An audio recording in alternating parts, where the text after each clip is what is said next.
आज हम सभी पाठ्यचर्या निर्माण के आधारभूत सिद्धांत का अध्ययन करेंगे। चिल्ड्रन, हमने पिछली कक्षा में डिटर्मिनेंट्स बताया था, निर्धारक तत्व बताया था, ये कारक क्या है पाठ्यचर्या निर्माण के।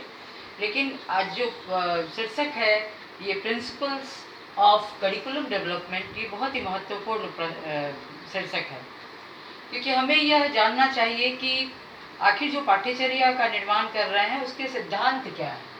तो आप देख रहे हैं अतीत को जानने या सुरक्षित रखने का सिद्धांत। अतीत हमारे जीवन का इतिहास होता है और वह हमारे सभ्यता संस्कृति को हमें अवलोकित कराता है, और अतीत ही यह बताता है कि किस प्रकार से हम अपनी परंपराओं, हम अपने ज्ञान की परंपराओं, हम अपने व्यवहारिक मानदंडों का किस प्रकार से उपयोग करते हैं। तो उन उपयोगिता के माध्यम से छात्रों को हमारा यह कर्तव्य बनता है कि हम उन तमाम अतीत का धरोहर अपने बच्चों को, अपने बालकों को दे सकें। इसका हमें सर्वप्रथम ध्यान रखना है। द्वितीय है जीवन की उपयोगिता से संबंधित होने का सिद्धांत। निश्चित रूप से जो भी पाठ्यचर्या का निर्माण हो उसमें यह ध्यान रखना आवश्यक है कि वह बालक के उपयोगिता हेतु बन रहा है या नहीं। ऐसा न हो कि वह जो अव्यवहारिक विषय वस्तु को डाला जाए जो उसके जीवन काल के लिए आवश्यक नहीं है। अर्थात पाठ्यचर्या समसामयिक हो, प्रासंगिक हो और बच्चों के व्यवहारिक जीवन के लिए भी वह उपयोगी हो। तीसरा है रचनात्मक एवं सृजनात्मक शक्तियों का सिद्धांत। हर बच्चों के अंदर उसकी अपनी रुचि होती है और उसके अंदर अपनी दक्षता होती है, उसकी क्षमता होती है। उन रुचियों, क्षमताओं और दक्षता का मूल्यांकन करते हुए हमें यह देखना चाहिए कि बच्चों के अंदर जो नैसर्गिक रचनात्मकता है, सृजनात्मकता है, उन शक्तियों का विकास हम किस प्रकार कर सकेंगे ताकि बालक का सर्वांगीण विकास हो। नैतिकता और उत्तम आदर्शों का सिद्धांत।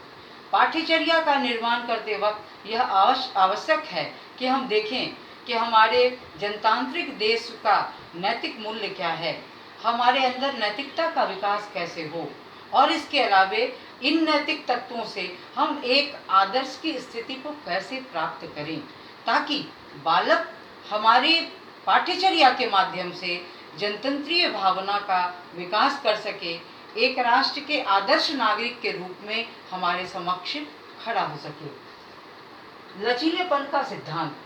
निश्चित रूप से पाठ्यचर्या ऐसा ना हो, इतना सख्त ना हो, इतना कठोर ना हो कि हम उसे समय या काल और परिस्थिति के अनुसार परिवर्तित न कर सके। यह बहुत ही प्रमुख और बहुत ही विशेष ध्यान देने की यहाँ बात है कि बच्चों के परिस्थिति के हिसाब से ऐसा हो पाठ्यचर्या ताकि बच्चों के अंदर कोई निराशाजनक परिस्थिति उत्पन्न ना हो, वह बदला जा सके, उसमें परिवर्तन किया जा सके और वह परिवेश और बच्चों के अनुकूल हो। विकास एवं प्रगतिशीलता की प्रक्रिया का सिद्धांत।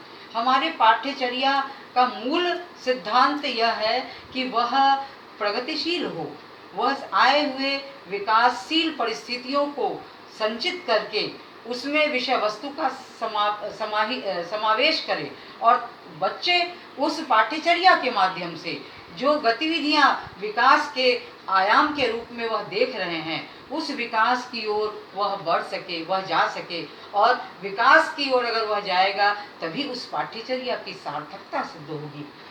अनुभवों एक की पूर्णता का सिद्धांत। निश्चित रूप से हर बच्चों में अपना एक अनुभव होता है, हर शिक्षक में अपना एक अनुभव होता है, तो पाठ्यचर्या निश्चित रूप से अनुभव के आधार पर हो, एक्सपीरियंस ओरिएंटेड हो, ताकि उसमें संजीवनी प्राप्त हो सके।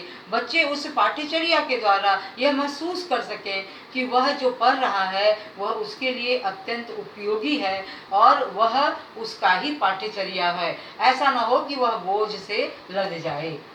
रिक्त समय के सदुपयोग का सिद्धांत। जो समय रिक्त है बालकों के विद्यालय में विद्यालय में ऐसा भी समय होता है जो बच्चों का रिक्त समय होता है, उसमें उसे किस प्रकार से उसका जैसे खेल कूद हो, व्यायाम हो, या फिर अन्य कोई कार्यशाला हो, या अन्य कोई विषय वस्तु से हटकर कोई ऐसा क्रियात्मक गतिविधि हो जिसके द्वारा बच्चा क्रिया प्रधान होकर अपने ज्ञान का प्राकृतिक रूप से विकास कर सके और वह समझ सके कि उसके अंदर जो विकास हो रहा है वह विकास के लिए उनको किन किन बातों का ध्यान रखना होगा।